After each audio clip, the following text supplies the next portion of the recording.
vous parler de Lawson Keita qui n'en finit plus, regardez-moi ses bras, qui n'en finit plus de surprendre à la manière de Big Rusty. Il a remporté le tournoi lightweight de l'Octagon, tournoi à 1 million, donc c'était 1 million au global, je crois que c'était 300 000 pour la victoire finale. Le monsieur qui est sur le papier invaincu, puisqu'il avait perdu suite à une blessure au pied, une vraie blessure, il est bien revenu depuis, donc à part le fait qu'il y ait cette toute petite défaite, il impressionne de plus en plus. Il a 27 ans, il a tout fait aux presses du côté de l'Octagone, et là on se retrouve dans une situation, continuer ou pas pour lui, parce que le sport avance, de très belles promesses, il confirme dans l'organisation qu'il monte vraiment du côté de l'Europe de l'Est, et notamment en Allemagne, parce qu'ils remplissent des stades de la manière du KSW, d'ailleurs une petite rivalité à distance entre les deux. Après avoir pris les commandes de la division Featherweight, c'est bien la catégorie Lightweight dans laquelle désormais il règne. On va voir tout ça ensemble, c'est parti. Générique. Avec Winamax, son premier dépôt est doublé jusqu'à 100 € en pari gratuit. Dépôt 100 €, reçoit 100 € en pari gratuit, plus 10 € avec le code LASSUEUR10, 210 € pour parier. Attention, les jeux d'argent sont interdits aux mineurs et jouer n'est pas une alternative au travail et ne permet pas de s'enrichir, donc jouer de manière responsable. Monsieur Keita, franchement, le MMA belge, ils ont Patrick Abirora, ils ont Keita, ils ont aussi beaucoup d'autres noms, j'en oublie évidemment, donc voilà, ne me tirez pas dessus, mais bon, le monsieur confirme. Ah, il est fort, hein. C'est vrai qu'il est très fort, mais c'est vrai que c'est marrant que ce côté, parce que donc il a été champion featherweight et champion lightweight à l'Octagone. Il est d'une violence sans nom, ça c'est clair. Enfin, vraiment, vous allez voir, ne serait-ce que sur son Instagram, du coup, il a mis par exemple 2 des KO qu'il a mis dans l'organisation. En fait, c'est pas juste violent, puissant et rapide, c'est technique, hein. Et c'est là où il est vraiment fort, c'est que il y a un côté physique, mais il est bestial de ouf. Mais par contre, ces KO, techniquement, c'est vraiment du très très gros niveau, quoi. Les enchaînements qu'il place, c'est solide de malade. Et c'est là où effectivement c'est fort, c'est que on voit qu'il est complet, on voit qu'il est de plus en plus à l'aise dans la cage. Maintenant, il a 26 ans, il me semble. Ouais, c'est ça, 26 ans. 27, pardon. 27 ans, il est de plus en plus à l'aise dans la cage et bah, c'est vrai que là, du coup, on commence un peu à la manière de Saladin au KSW, bah, on commence à se dire, ok, donc visiblement, il est beaucoup trop fort, il est devenu beaucoup trop fort pour les gens qu'il rencontre. Donc, quid d'un passage dans une organisation où il aurait un peu plus de challenge, parce que là, juste, il survole en fait. Mais il a l'oseille. Bah, exactement. Il a l'oseille qui est... Oh là là, waouh. Et c'est pour ça que, ben voilà, c'est... Là, il enchaîne les highlights. Là, il vient de mettre son bout KO par coup de genou contre la cage en défense de takedown au round numéro 2.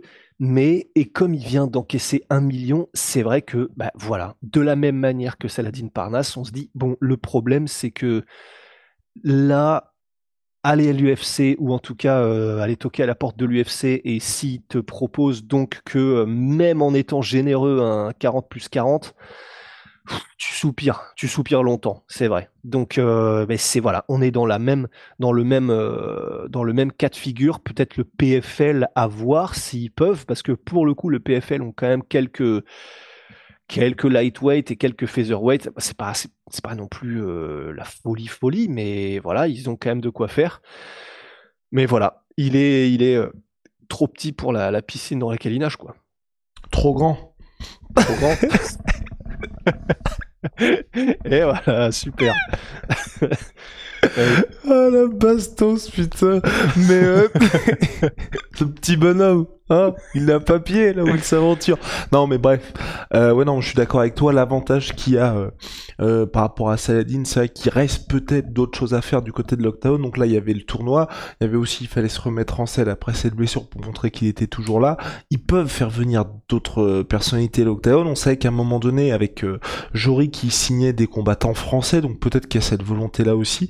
On savait qu'il voulait aussi partir à la conquête du marché français, donc pourquoi pas faire un événement en France, faire un événement en Belgique pour lui.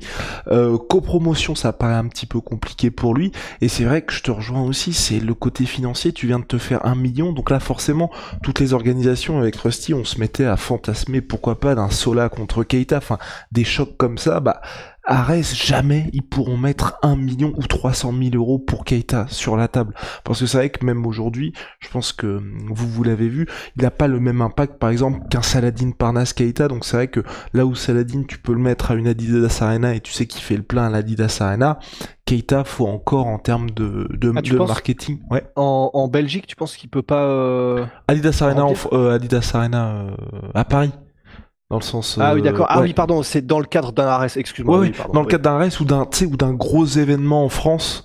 En Belgique, oui, mais à mon avis, ça restera toujours un peu, pas mineur, mais tu vois, t'auras pas le même impact qu'un gros événement en France, je pense, pour Keita. Et donc, aujourd'hui, c'est vrai que t'as ce côté, le gars est très, très, très bien payé, même par rapport à, je pense, l'image qu'il a globalement.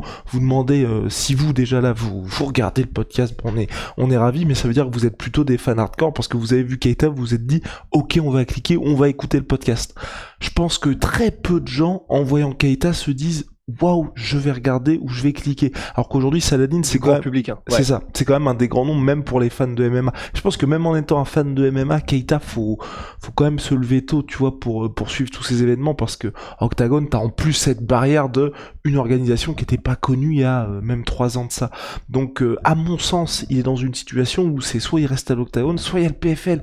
Mais là encore, le PFL, ils vont trincer. Pourquoi? Si t'as des réseaux sociaux à la Baki, si t'as des réseaux sociaux à la Doumbé, et si sportivement, tu présentes beaucoup de choses pour la suite. Malheureusement pour Keita, le sportif, il n'y a pas de souci. Mais au niveau de la reconnaissance internationale, je ne sais pas si c'est intéressant pour le PFL, qui en plus a déjà beaucoup de talent français. On en parle souvent, mais c'est vrai qu'aujourd'hui, le PFL, il vise 4-5 événements l'année prochaine en France. Ils ont déjà Abdul, ils ont déjà Baki, ils ont déjà Doumbé. Donc ça fait 3 gars qui peuvent mettre quasi assurément en main event. Et j'allais oublier, ils ont aussi Abiroa, qui va petit à petit se faire les dents, mais pourquoi pas d'ici fin 2025 être en main event. Donc t'as déjà 4 gars pour 4 ou 5 événements. Donc ils ont pas besoin non plus d'un Keita. Donc au regard, à mon sens, de ce qu'il prend à l'Octagone, à mon avis, il devrait y rester. J'espère juste que eux, ils feront venir les mecs qu'il faut pour qu'ils continuent de progresser, parce que c'est toujours ça qui nous inquiète avec Rusty, à la manière de Dakota Ditcheva, c'est qu'à un moment donné, il plafonne parce qu'il n'y a pas l'adversité qu'il pourrait avoir ailleurs, et ensuite, il partira à l'UFC. Mais bon, il a quand même 27 ans, donc tu vois, peut-être tu restes 2 ans à l'Octagone, tu fais un événement en France, t'as des super fights et tout, et ensuite, ça y est, tu signes dans une grosse organisation. Ouais, grave. Et puis, pour le truc de Keita contre Saladin Parnasse, faut voir, mais en fait, elles sont tellement ennemies, les 2 organisations, que j'ai beaucoup de mal à les voir, entre guillemets, se mettre d'accord. Après, ça peut faire un truc au contraire, en mode guerre froide, hein, c'est-à-dire, justement, comme elles sont ennemies, elles vont vouloir que leur champion éclate l'autre champion. Mais j'ai du mal à les voir entrer en négociation en mode, bon alors, on se met autour d'une table, on est bien, peut-être, hein, mais quand c'est ennemi comme ça, je sais pas, c'est chaud. Mais c'est ennemi, et quand on dit ça, c'est vraiment des bails en mode. Il y a eu c'était quoi déjà un événement que voulait faire l'Octagone? Non, ils ont fait ça dans un stade, et en gros, ils ont battu, je crois, le record du KSW, et c'est le boss du KSW, Martin Lewandowski, donc qui était propriétaire du record, qui a dit non, mais, en fait, c'est très facile quand on donne des billets, en fait, hein. Donc, non, donc ils se kiffent pas. Donc ça s'envoie des vrais mortiers, quoi. Ah, mais ouais, ils sont quasiment sur les mêmes, géographiquement, ils sont vraiment sur, c'est la même target. Vous regardez en termes de com avec Rusty, on en parle souvent, Octagon, KSW, ils sont c'est vraiment quasiment les mêmes organisations, les mêmes systèmes de communication, les mêmes ambitions aussi. Puis l'Octagone, c'est vrai qu'ils sont apparus très très vite aussi.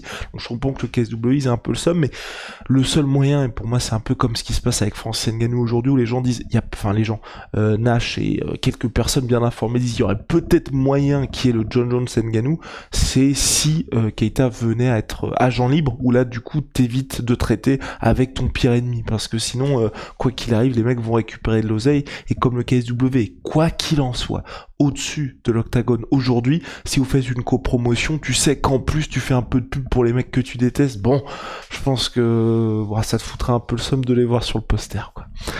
C'est clair. Donc voilà, du côté de Lawson Keita, mais c'est vrai que ça fait partie des trucs, mais mais qui sont intéressants aussi, c'est de se dire que t'as quand même vraiment moyen pour les combattants, et c'est pour ça qu'on en parlait quand on faisait notre podcast du MMA français, de se dire, tu peux être dans des organisations régionales et gagner très bien ta vie, parce que là, les montants qu'il prend, enfin, t'es dans je sais même pas top tier UFC, t'es dans les 10% de l'UFC à ce niveau-là, en étant à l'octagone, ne combattant pas, même dans des pays de fous où il y a du pay-per-view de dingue, et donc très très intéressant pour lui.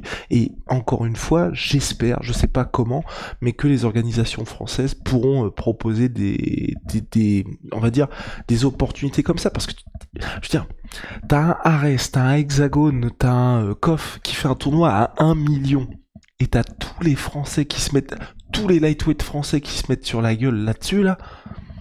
Mec, non mais je pense que ça fait des stats de fou furieux. Là, on en parlait, c'est pas possible, mais tu vois, Amin Ayoub contre Axel Sola, mais tous les jours, je paye pour ça. On prend le train avec Rusty, on est là. Non, mais un tournoi où t'as Amin Ayoub, Axel Sola, Dagir Imavov, Attends, j'allais dire, Tourpal, à la limite, s'il veut du coup remonter en lightweight. Mais même mais du coup, t'ajoutes les gars comme ça, t'ajoutes Keita, t'ajoutes Saladin, enfin, tu mets tout le monde et tu te dis, bon les gars, allez, on vous enferme, on voit qui ressort. Non, franchement. Mais encore une fois, c'est vrai que faut oser. Enfin, c'est pas qu'il faut oser parce que, mais si, faut oser. Pour moi, l'octagone, putain, faut se dire, ok, on va sortir quand même 1 million et on va payer, rincer nos gars. Alors c'est peut-être probablement celui qui était le.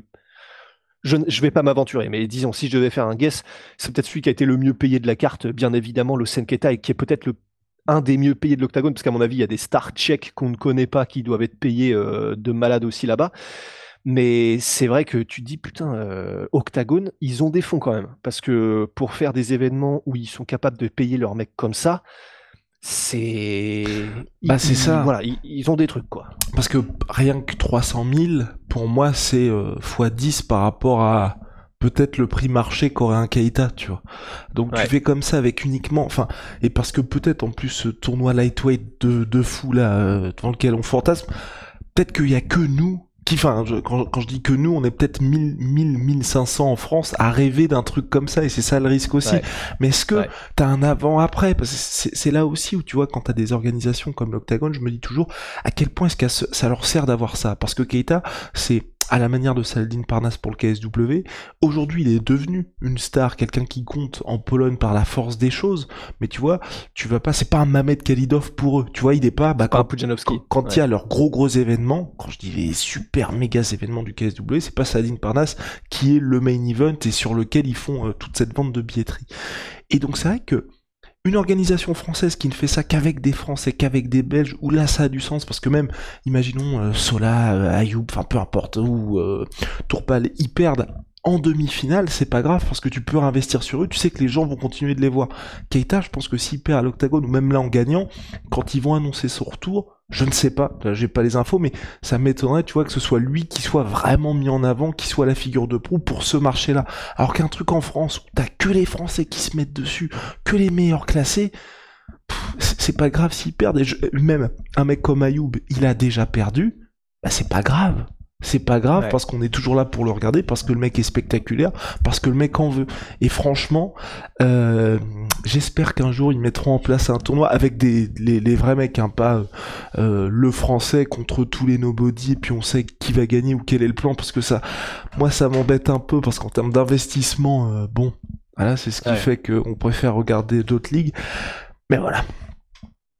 Non, c'est clair. C'est clair, tu as tout dit. Je pense qu'on a tout dit. On a tout dit, mais ce qu'il faut, c'est aussi l'oseille, parce que faudrait qu'on en parle avec les gars en direct, mais je pense qu'à mon avis, c'est ça le nerf de la guerre aussi.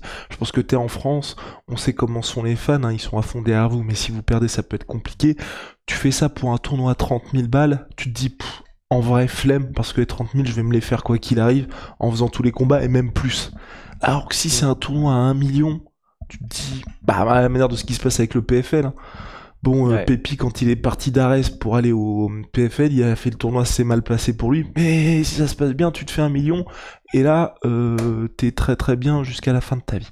Donc voilà, bref, Rusty, c'était nos petits questionnements de début 2025. On va terminer ? Ouais. MySweetPea, MyProtein, moins 30% minimum sur tout MySweetPea avec le code la sueur. Et puis Holy Moly Révolution dans les boissons énergisantes, thé glacé, boissons de réhydratation et j'en passe, code la sueur 5-5€. Si vous avez déjà commandé chez eux, code la sueur 10-10%. See ya.